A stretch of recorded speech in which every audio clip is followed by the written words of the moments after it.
Crazy. That is crazy. So, okay, so basically, I am disgusted and busted with employees. I will never have another one ever again. I get my shop doing awesome. Now I'm dealing with some big money situations. God blesses me beyond belief with the gold and silver. All the people, we buy gold, send your gold in, da da da da da. All day long you would see it, those commercials. I don't know if you guys remember that. Guess what? No one's sending their stuff in around here. But there's a guy at the end of the road that's got a We Buy Gold sign. Let's find out what this is about. Let me tell you something. It was crazy. I couldn't believe it. But that's where God started showing me. He goes, okay, I'll give you this. I'll give you what you always prayed for, what you shouldn't pray for. It's money. But I'll give it to you. And he gave it to me. And then my life, at the pivotal moment that I was like, I have made it. I got the white picket fence, but it wasn't white yet. I got the picket fence around my house. I got the dog in the backyard. I got my daughter. I got my marriage. I got this house. I got any car I want, go on any vacation I want. And then my wife comes to me and goes, this is what I've done. And it was like, I should have just been broke underneath the bridge. Poor, I should have been, didn't matter. And I was like, I was broke. And he said, well, buy your happiness. And I remember God, take it all away. Just give me joy and peace. I don't know how this is going to even work out, but if you could take it all away. And it was like almost like he showed me, like, money's not what it's about. And he showed me a hard lesson on that. But actually, I did. It wasn't him showing it, but he showed it to me in grace. He didn't create the problem, but that you learned the hard way. Yeah, man. And we don't forget it. So, Yeah. I that crazy Christian lady came across, asked me about forgiveness. I don't know anything about that. The woman came across and said, what makes you better than God? I said, I don't think I'm better than God. She goes, well, why can God forgive your wife? And you can't forgive your wife. And I knew I was going to hell. I had a problem. And I wanted to kill her. So I didn't even know I was going to get back to even forgiveness. So little by little, God started working on me. My wife started, coming around somehow. She gave her life to Christ, and I didn't really even know it. She didn't probably even do it, but God was working. I started getting to church at the Christian Center. I just sat there and listened to songs and started to get broken a little bit.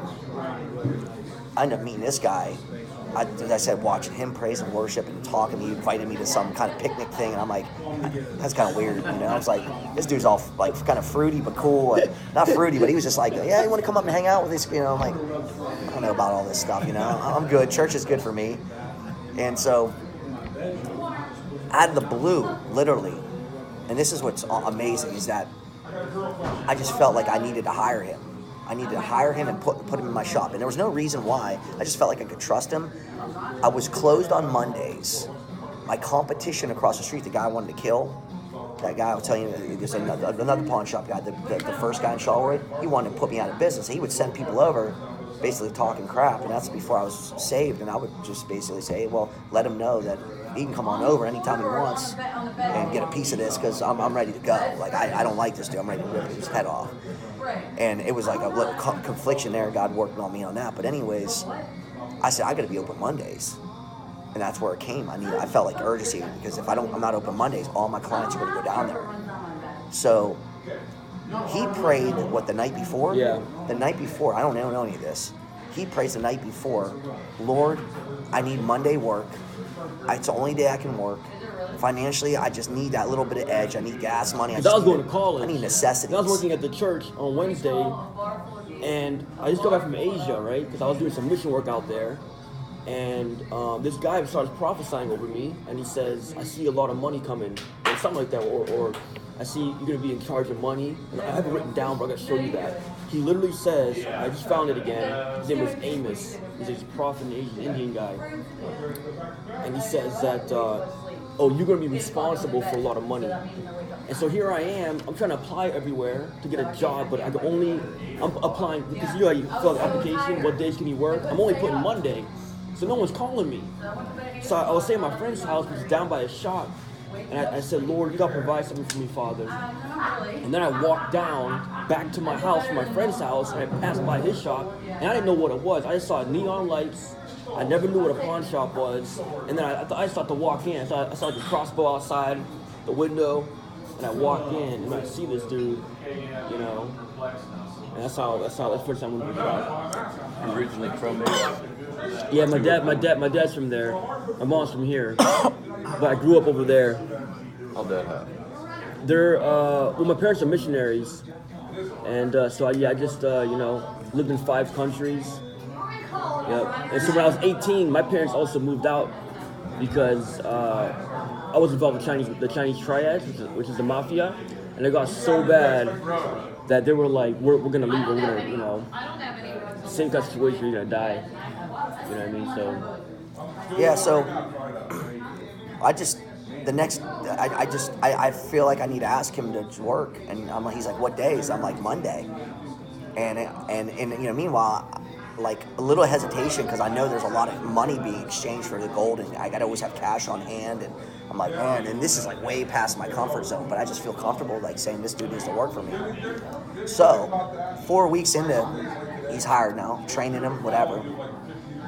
I look over, and he's got this woman's hands in his hands. He's praying for her. And God goes, remember Sam and Mary telling about the story of that woman that they prayed for? This is why you're here. And I'm like, it's like a revelation at that point. I'm like, holy mackerel. Because I don't even know what really that looks like. And he's praying for this woman. I'm like, they showed me a vision of and he's doing it in the shop. And so, fast forward, like after a year or so, he comes to me and goes, hey man, I've been fighting God for like a month or 3 weeks or whatever. It's like, he told me to quit. I thought it was my flesh. He goes, but I got to go because I know it's him now. And I'm like, he's like, you never know what you did for me. And I'm like, you never know what you've done for me. And by that time, I was praying for people now, confidently, because he would bring me into prayers when I didn't feel confident and whatever. And then so he left, and he's blessed because I taught him business. I'm blessed because he taught me how to worship the Lord and whatever. And then so he ends up going to Texas, open up 2 shops. His parents open up a shop.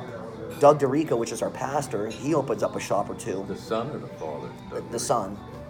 Yeah. And then about 2 years in this process, God said, call up Sam and Mary and let them know that when they told you that you were this fire and all these little fires exist, tell them that all these little pawn shops that are fires exist, and they're praying for people, and they're all Christian pawn shops, and that they heard from God, and they heard from me, and they were obedient.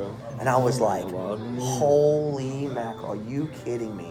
And that was such an amazing process of probably 3 years. Yeah. But the prophecy that they had for me that wasn't even, I don't even think they even realized it was a prophecy, is that they said, you're this fire and there's little fires around you. They didn't know, I didn't know. But it was in the time of 3 years. They said, call them back Doug's up. the pastor at Christian Center? No, he retired. It's Pastor Tim now. You ever watch Cornerstone Television? No. Hold on. You're saying the son? The son, Doug. Yeah, Doug. they're both Dougs. Yeah. He retired.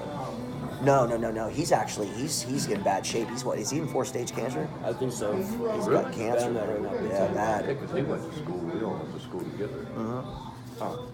Yeah, man. Remember his dad's message about peanut butter and jelly sandwich? Really? No idea what the rest of it was. I just remember it's Peanut butter and jelly. Yeah, I'll have to ask him. Peanut butter and jelly. I'll have to tell him. Does Livingston still go to that church? Who? Mary and Sam? No, Mary and Sam. I think they're somewhere in the Connellsville area. Yeah, but I mean, it's just amazing, man. God is so faithful, and yeah. Where's this guy come from? Ricky right here. So I just got back from Australia. I recorded that, Jay. Oh,